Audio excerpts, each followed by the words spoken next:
Is your content ready for 2025? Hey, I'm Regina Andler, and it's time for Tips and Tricks Tuesday.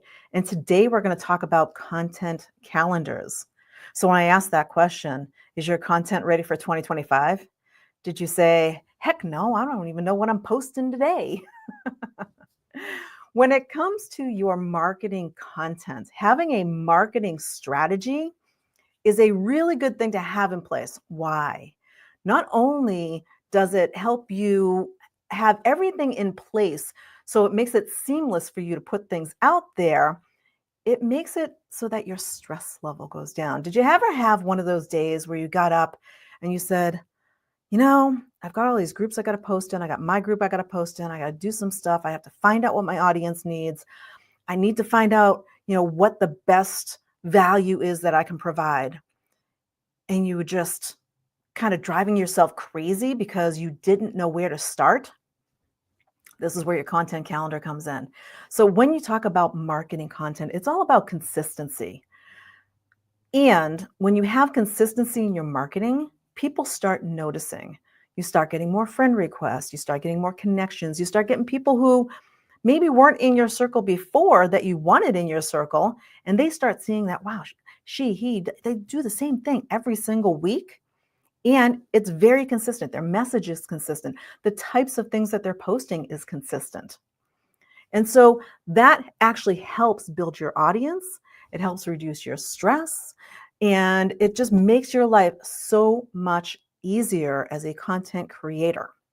Now, when you think about the content, it's not just about what you're posting on social media. So, for instance, I have my Facebook personal page, I have a group page, I have a business page, all on Facebook. I also have a LinkedIn profile that I post to. I also post to Instagram. And I also post here and now to Threads. Starting to be more now because Threads is going up, just by the way. And so, there's 7 pieces of content right there. Now, while you can share some of the same content, it's best not to use the same content. You can just mix it up, change it around. You can even post different things, same thing on different days and that kind of thing. Just mix it up and change it around. The thing is that that's not the only content.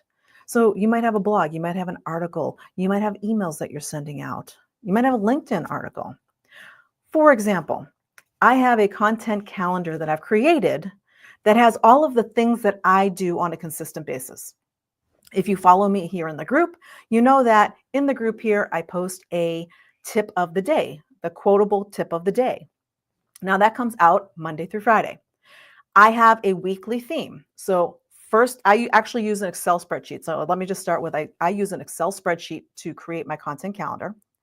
And on the first sheet of that worksheet that I have, what it is the positive thought of the day, because that's a Monday thing. I start that at the beginning of the week. So I split it out by what happens during the week. Now I know on Mondays, I also create a blog. So I have a separate tab that is for blogs. Now, the next thing I do is I do my Tips and Tricks Tuesday. And so I have a Tips and Tricks Tuesday tab. Then I have my Coffee with Regina, which is the live stream that I do here in the group. And so all of my guests and everything for that is on another worksheet. Next worksheet is my LinkedIn articles that I post every Thursday. And then on Fridays, I send out an email to my email list. So there's all the email pieces. And then I also write an article every month for a magazine. And so I have that on another sheet. Each one of those sheets has a date that is the beginning of the week. And so each year I just create an Excel spreadsheet that has that. This is how easy it is to create a content calendar. You can just use an Excel spreadsheet, a Google sheet. It doesn't matter what app you use, whatever worksheet type of thing that you use. If you use Open Office, you can use the Open Office sheet. Whatever you use for your organization. And the sheets work really well because you can have them all in one workbook and have them all right there. And then as I go in, what I do is at least monthly, if not more than that, when ideas come to my head or things are coming up that I know that I want to post, I go into that sheet and I put all of the stuff right in there. It's pre-filled. It's pre-filled throughout the rest of this year right now. Why? because it makes it easier for me. So when I wake up or I start planning for the next week, I go, okay, what do we talk about? What is our theme for this week? What is the blog going to be this week? What is my LinkedIn article about this week? What is my email about this week? It's all in there. It's all ready to go. The only time something changes up is if something, big happens. If all of a sudden something really big happens and there's some kind of big shift that people are talking about and it's all the buzz, it's a trend, right? If there's something going on, then I might change up some stuff for that. Other than that, I stick to my content calendar and I go piece by piece by piece through it so that it makes it easier for me to be able to create the content. So when it comes to you creating your content, here's the thing, your content calendar, you have all of the content that you're creating. So if you're doing daily posts, if you're doing lives, weekly lives, daily lives, whatever it is that you're doing, LinkedIn articles, other articles, if your audience is on TikTok and you're doing TikTok videos, if you're doing reels, if you're doing stories, whatever it is, you can create a content calendar so that you're consistently posting the same thing over and over again so people start noticing. The whole purpose of our content is to get people into our world. It's the know, like, and trust, and people come in. The purpose of the content calendar is so that you have a plan for that content because you don't want to confuse people of what you do. So in your content calendar, you're able to structure it so you know that people are following you and you can build that know, like, and trust. So let's talk for a minute about content calendars themselves. How do you create one? I use an Excel spreadsheet. I just, it's super easy for me. I've used Excel, I don't know, maybe since Excel came out. I've been using Excel for many, many years. So it's really super easy for me. Or you can use a template. There's all kinds of content calendar templates that you can find online, free ones that you can download online. I'm going to drop one here in the group. It's actually in an Excel spreadsheet. It's just a little bit prettier. It has some colors and stuff like that. Mine's just plain. The thing is, do what works best for you. You want to make sure that you create a calendar that you're actually going to use, that you're actually going to follow. There's apps that you can use.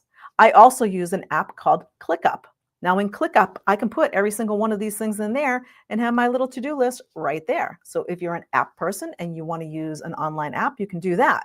If paper and pencil are best for you, then write it down. Create a notebook for your content calendar.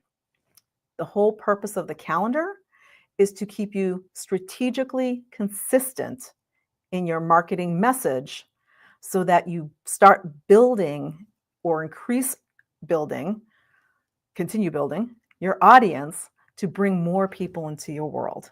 Those people that already know, like, and trust us, they follow us. So even if we go off script for a minute, it doesn't really matter to them. They know us, they know what we're doing, they're not going anywhere. They like us, they like our stuff. It's the people who don't know us yet that we're looking to attract. And you do that with consistency. With consistency, the marketing content calendar is what you need to keep you going. So right now should be the time that you are putting together your 2025 marketing calendar. If you have not started that yet, now is the time to get started on it. Just start thinking, what is it? What is the message? What am I bringing in 2025? What is the message I want to send out there? And then you can start pre-planning all of the posts, all of the articles, all of the blogs, all of the things that you want everybody to know out in your world. So I hope this helps you start your planning for 2025, and I will see you next week on Tips and Tricks Tuesday. Bye for now.